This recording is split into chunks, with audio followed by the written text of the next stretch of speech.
지금까지 나라스페이스 테크놀로지에 대하여 알아보았습니다.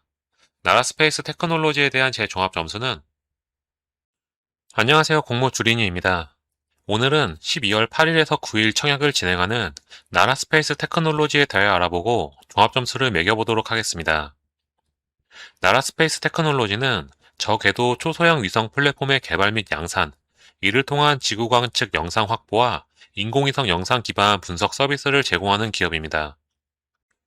우주시장은 과거 국가 위주의 대형 위성 단위 프로젝트에서 민간 주도의 경쟁성과 효율성 등을 강조하는 뉴스페이스 시대로 변화하고 있습니다.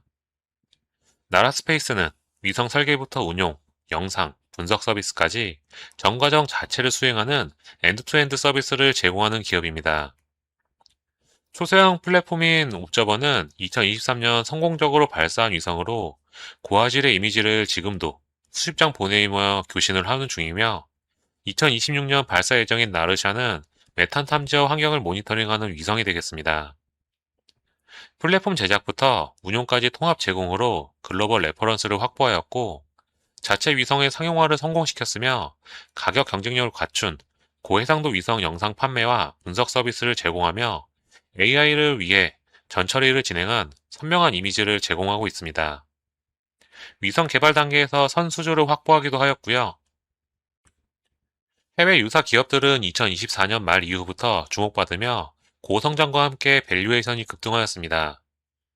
특히 전 세계 지정학 갈등 증가에 따른 방산 분야 내 초소형 위성의 수요가 급증하여 글로벌 초소형 위성을 활용한 방산체계 구축이 주목을 받고 있어 수요 증가에 따라 다양한 사업 기회를 확보할 가능성이 있습니다.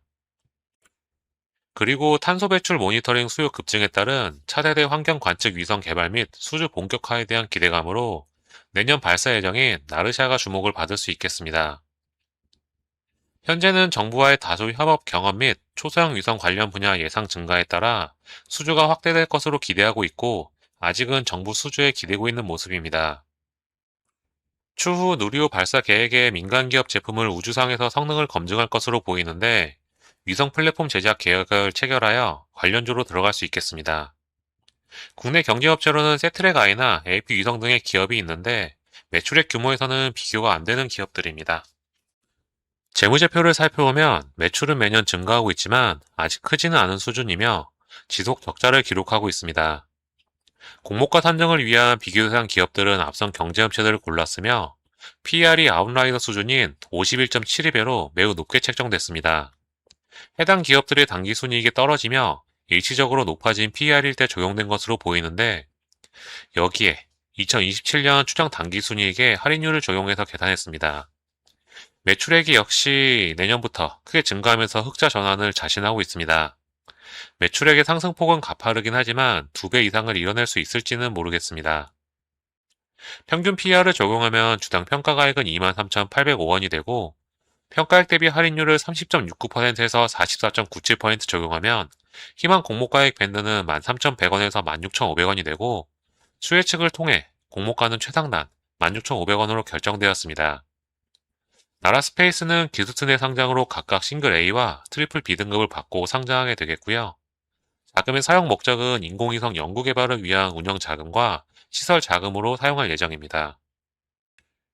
수요 예측 결과를 살펴보면 참여기간 1961곳에 경쟁률 879대 1을 기록하였으며 희망 공모가액 분포는 최상단 이상의 90% 정도가 몰려 있어 최상단으로 결정되었으나 하단과 그 이하에도 적지 않은 수량이 몰려 있습니다.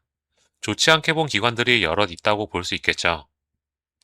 의무보유 확약은 5.53%로 수혜측 제도 변경 이후 가장 낮은 확약을 기록했고 15일 이후 손실보는 종목이 나오면서 이제 확약은 극과 극으로 좀 갈라질 가능성이 있을 것 같습니다.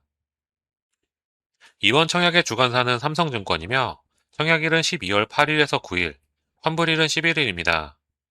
이번 공모는 전량 신주 모집으로 이루어지며 일반 청약자에게 43만 주, 기관 투자자에게 129만 주 모집으로 총 284억 원 규모 공모입니다. 이번 청약의 청약 한도는 다음과 같이 일반 등급은 만주, 8,250만 원 청약이 가능하며 청약 단위표는 다음과 같고 삼성증권은 청약이 개설된 비대면, 은행 연계계좌 청약이 가능하고 청약 수수료는 2,000원, 최소 청약 수수는 20주로 16만 5천 원이 필요하겠습니다. 나라 스페이스의 균등 배정 수량을 예상해보면 균등 물량은 21만 5천 주이며 참여 예상 건수는 18만 건가량을 예상 균등은 한 주에서 두 주가량을 예상하고 총 증거금은 0.8조가량을 예상하여 비례 경쟁률은 451대 1, 비례 한 주에 372만 원이 필요하고 파킹 통장 이자 비교시는 414원 이상 상승하면 이득이 되겠습니다. 상장일 유통 가능 물량을 살펴보면 다양한 투자 조합들의 물량이 풀리게 되며 15일과 1개월에 해제되는 물량도 꽤 많으니 유의하셔야겠습니다. 가격들은 무상증자를 반영하면 2,000원대의 물량부터 4,000원대의 물량이 대부분인 듯 하고요. 15일에 풀리는 이 물량들이 적지 않아서 확약 자체를 별로 안 걸지 않았나 싶습니다.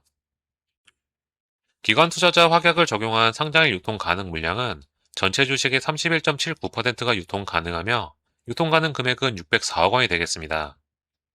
나라스페이스는 상장일 9,900원에서 6만 6천원 사이에서 움직이겠고 상장 예정일은 17일, 수요일에 단독 상장 예정입니다.